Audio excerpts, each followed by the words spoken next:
Salam! Tayo po ay gagawa ng chicken shawarma.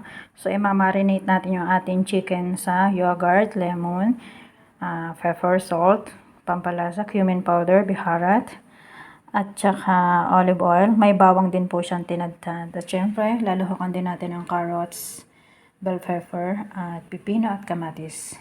Yan po ay gagayatin natin ng maliliit.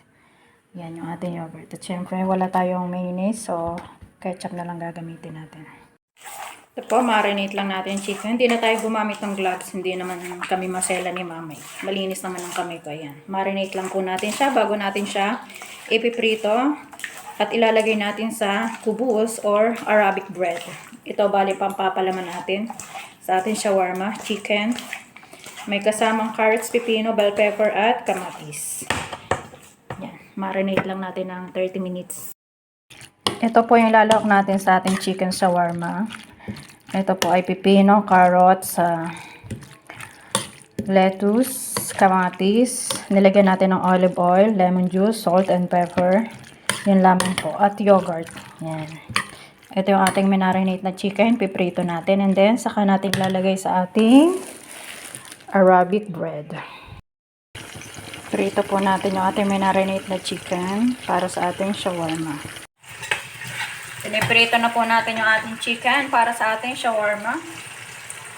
Po mga kabayan, pakita ko lang sa inyo. Ayan, siyempre gluluto na tayo ng coffee ni mama. Ating shawarma. Nakahanda na din ang aming mahalabiya, yung bimto, at ininit ko yung aming gamat at samusa ni mama.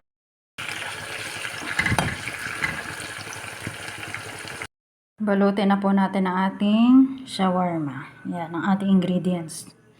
Manok at yung ating gulay. At ito yung ating Arabic bread. Tayo po ay magbabalot na ng ating shawarma. Una, yung manok na pinilito natin, yung ating minarinate.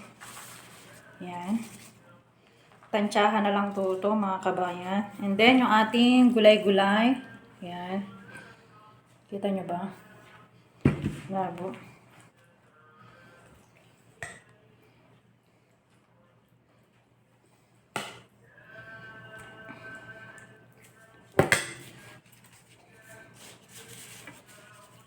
Fold lang po natin.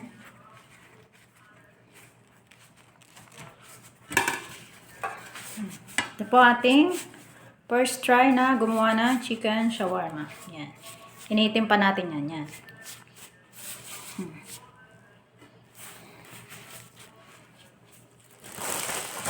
Tapos, hihiwain po natin ng 3.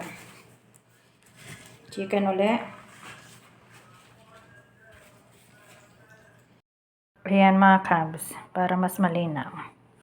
So ayan, nakagawa po tayo ng 3 shawarma. Ihiwain na lang po natin to into 2 para maging 6. 2 lang naman kami ni mamang kakain. Yan, ito toast na lang po natin, initin po natin.